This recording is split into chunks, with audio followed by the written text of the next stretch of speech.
Hi, I'm Tracie Wayling. Thank you for coming back, or if you're new to this channel, welcome. I've kept a dream journal for years, and today's painting, time-lapse, is going to be an acrylic based on one of my dream journal entries very recently. It's going to be a very unique painting for a very unique reason. While I've always had very lucid dreams, very clear dreams, colour, very vivid, since the shift happened last year and that download of information and everything that went with, they've become even more so and even more frequent. There's a lot of lessons in them, there's a lot of heads ups about things that are going to happen, or things I need to know, things I need to think about, things I need to be reminded about. Now this also includes many out-of-body experiences that I've had my entire life, ever since I was a child. And again, they're not something that I can control, and wherever I tried, I've come close. But these always happen when I'm literally falling asleep. You know, there's nothing I can do about it, it just happens. And they usually happen in a way that I can prove later on. Anyway, I wanted to give that little piece of background information because it will help to explain why this dream is so important to me and what's so unique about it.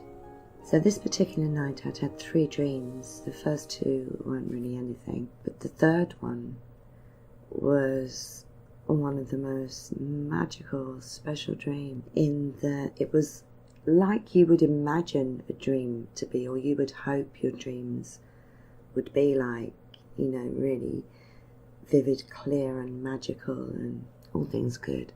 So the dream began, I was standing in this guy's house in America.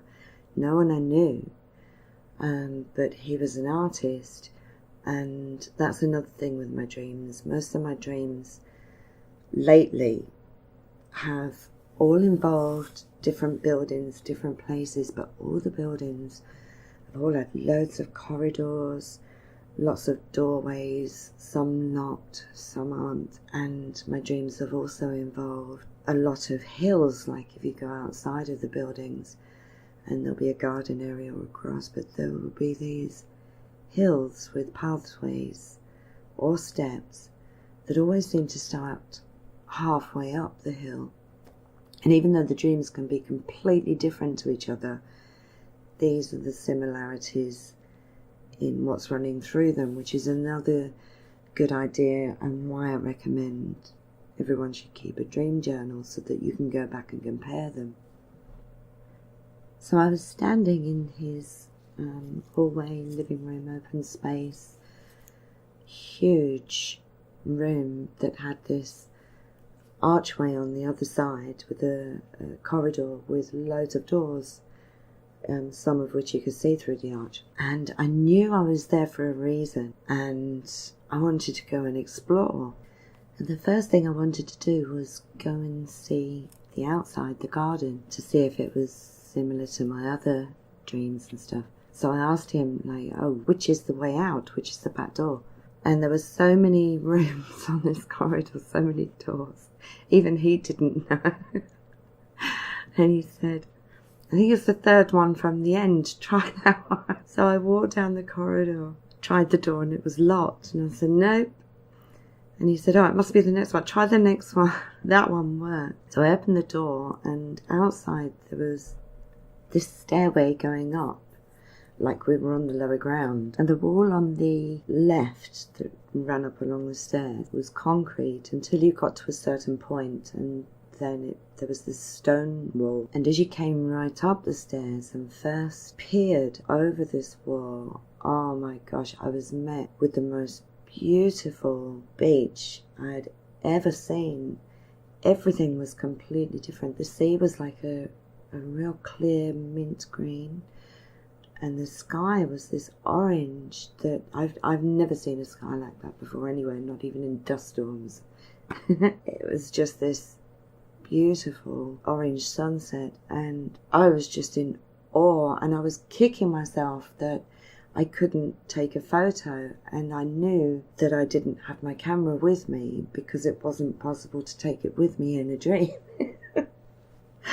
And this is why I say it's more like an out-of-body experience, this one, because, I already knew that, why couldn't I be able to bring my camera somehow? And I said to him, I need to record this. I don't ever want to forget this. This is so stunning. He laughed and he said, if you want to see something special, he said, follow me. So we went round the other side to the right and round the outside of the building where this huge open space appeared with this most stunning hill.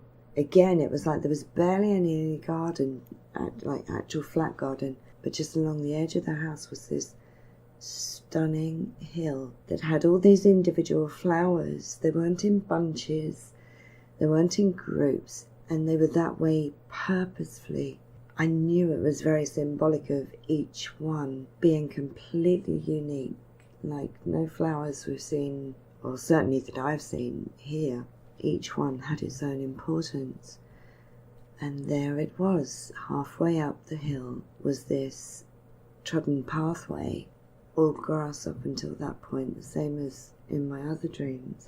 From the bottom looking up, you could just make out the tops of some buildings, which is similar to other dreams. There's always something at the top of the hill, which so far has been trees until now. So we walked over the hill and down the other side to this row of buildings, and there was an alleyway. We walked down the alleyway, which led out onto a London street, like a medieval, very old London street. It made no sense to me, given the beach just on the other side, but I think it was symbolic of out-of-body travel itself, where you can choose to be anywhere you want to at any given moment. I thought I was in America with the guy. The guy himself was certainly American, but I actually have no idea where the place actually was.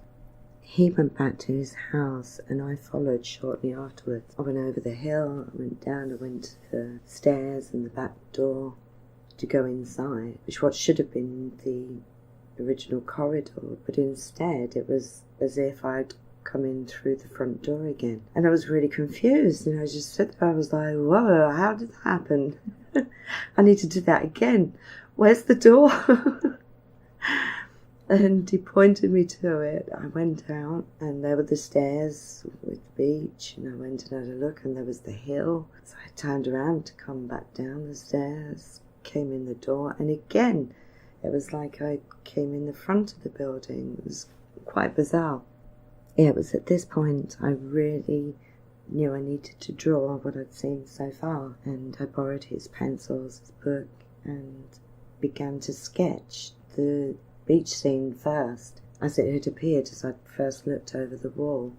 It was so stunning, I didn't want to forget it. But this was the point, halfway through this sketch, I woke up and was literally sitting here with my pencils and my dream journal, sketching this beach scene.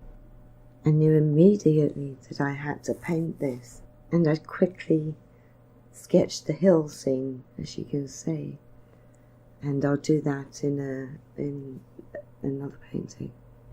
It's utterly fascinating to me, and I have no idea why there's this need for me to paint these two things, but I don't know. I think again it will be something that will show itself and the significance of it at a later date, maybe. Who knows? If you like what you saw, if you like what you heard, and if you felt anything at all, then please like, subscribe, and leave a comment telling me your experiences. Have you ever woken up from a dream to find yourself physically sketching or anything else? Until next time, as always, thank you for being a part of this with me. I hope you've enjoyed it as much as I have. Take care, and I'll see you soon.